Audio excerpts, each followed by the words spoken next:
വിസാർ ദുരന്തവുമായി ബന്ധപ്പെട്ട കേസിൽ പോലീസ് കുറ്റപത്രം സമർപ്പിച്ചു. സ്കൂൾ ഓഫ് എഞ്ചിനീയറിംഗ് വിഭാഗം മുൻ പ്രിൻസിപ്പൽ ദീപകുമാർ സാഹു, അധ്യാപകരായ ഗിരീഷ് കുമാർ തമ്പി, ഡോക്ടർ എൻ ബിജു എന്നിവരെ പ്രതികളാക്കിയാണ് കുറ്റപത്രം.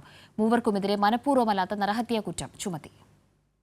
കുസാറ്റിൽ 4 പേരുടെ മരണത്തിനിടയാക്കിയ ദുരന്തം നടന്ന 1 വർഷവും 2 മാസവും പിന്നിടുമ്പോഴാണ് കേസിൽ കുറ്റപത്രം സമർപ്പിച്ചിരിക്കുന്നത്.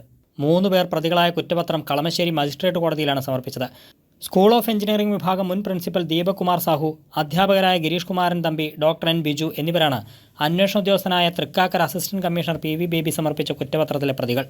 മൂവർക്കുമെതിരെ മനഃപൂർവ്വമല്ലാത്ത നരഹത്യാക്കുറ്റമാണ് ചുമത്തിയിരിക്കുന്നത്. സ്കൂൾ ഓഫ് എഞ്ചിനീയറിംഗ് വിഭാഗം സംഘടിപ്പിച്ച ധീഷ്ണ ഫെസ്റ്റിന്റെ ചെയർമാനായിരുന്നു പ്രിൻസിപ്പലായിരുന്ന ദീപകുമാർ സാഹു. അധ്യാപകർ കൺവീനറും ട്രഷററുമായിരുന്നു. 6 അംഗ സംഘാടക സമിതിയിൽ മറ്റ് 3 പേർ വിദ്യാർത്ഥികളായിരുന്നു. 4 പേർ മരിക്കാനിടയായ ദുരന്തത്തിന്റെ പ്രാഥമിക ഉത്തരവാദിത്വം സംഘാടക സമിതിക്ക് നേതൃത്വം നൽകിയ അധ്യാപകർക്കാണ് എന്ന വിലയിരുത്തലിന്റെ പശ്ചാത്തലത്തിലാണ് പോലീസ് മുൻ പ്രിൻസിപ്പൽ ഉൾപ്പെടെയുള്ളവരെ പ്രതി ചേർത്തത്.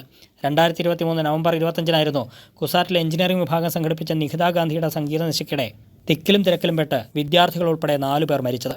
കൈരളി ന്യൂസ്, കൊച്ചി.